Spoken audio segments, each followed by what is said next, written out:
Assalamualaikum warahmatullahi wabarakatuh dan salam sejahtera. Saya Muhammad Yusuf Muhammad Nazir dan pada hari ini saya akan membuat video pembentangan berkenaan dengan tugasan 3 iaitu penyediaan rubrik di mana ianya terbagi kepada dua iaitu rubrik holistik dan juga rubrik analitik. Okay, untuk tugasan ini saya menyediakan rubrik pemelangkahan bagi kursus latihan ilmiah 1 iaitu penulisan proposal dan rubrik pemelangkahan bagi penilaian proposal ini saya bagikan kepada dua lah seperti yang telah dibentangkan tadi iaitu secara holistik dan juga analitik. Dan untuk rubrik holistik ianya memfokuskan kepada penilaian secara keseluruhan proposal, manakala untuk rubrik analitik fokus diberikan kepada setiap komponen-komponen yang terdapat dalam proposal tersebut. Untuk rubrik holistik, proses pembinaan dimulakan dengan mengenal pasti komponen-komponen utama secara menyeluruh dan dirumuskan menjadi satu gabungan kriteria yang besarlah.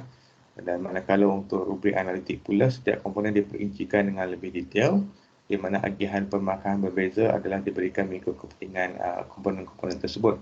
Sebagai contoh, untuk penulisan proposal ini terdapat beberapa komponen utama dan antaranya adalah tajuk, pengenalan, objektif dan sebagainya, dan maksud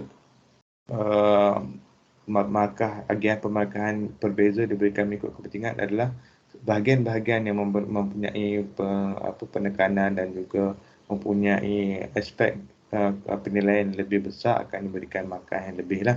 Sebagai contoh, hasil dan result dan discussion ataupun hasil dan perbincangan akan diberikan lebih pemarkahan yang lebih berbanding dengan yang lain. Dan penyediaan kedua-dua rubrik ini adalah penting. Yang pertama adalah untuk memastikan keseragaman dan juga keadilan semasa proses pemarkahan dilakukan. Dan yang kedua adalah disebabkan memandangkan pemahaman pelajar adalah berbeza. Ini penting juga terdapat beberapa kaedah penilaian yang boleh dilakukan kepada para pelajar. Saya ingin kongsikan dua rubrik iaitu rubrik holistik dan juga rubrik analitik yang telah saya bangunkan untuk subjek ini.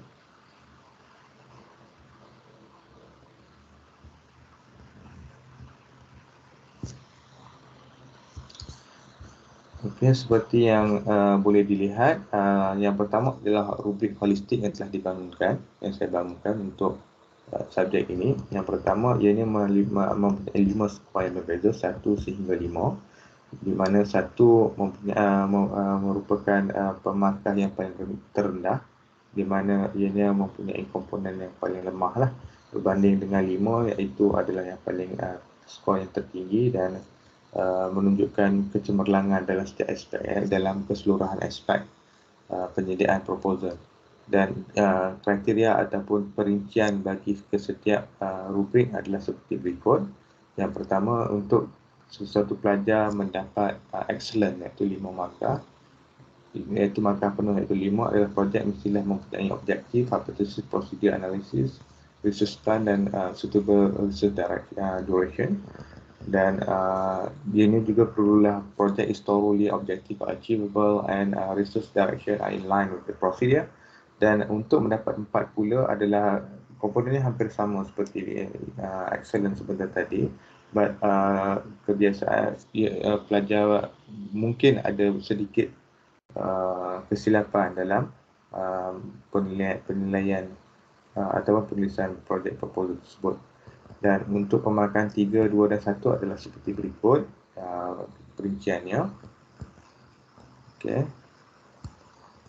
Seterusnya adalah rubrik analitik, yang mana untuk rubrik analitik ini saya telah bahagikan kepada beberapa kriteria penting dalam penilaian, di mana terdapat abstrak, objektif dan hipotesis, latar belakang dan kajian perpustakaan, bahan, kaedah dan juga metodologi rujukan, jadual carta alir dan jadual kerja, format, gaya penulisan dan juga markah keseluruhan. Dan seperti yang dapat kita lihat, untuk setiap komponen pembahagian pemarkahan adalah berbeza, dan ianya terdapat kriteria penilaian juga dibagikan kepada 3 bahagian, baik, sederhana dan lemah. Dan pemarkahan adalah untuk setiap bahagian adalah berbeza. Seperti yang kita tengok bagi abstrak, jika pelajar itu mendapat baik ataupun baik, pelajar itu boleh mencapai 15 markah, manakala untuk objektif dan hipotesis 5 markah. Latar belakang kajian dan kepustakaan, latar belakang dan kajian kepustakaan 30 markah jika pelajar mencapai baik. Bahan kaedah metodologi adalah 2 dan juga dan sebagainya lah, seperti yang kita dapat lihat di dalam rubrik ini.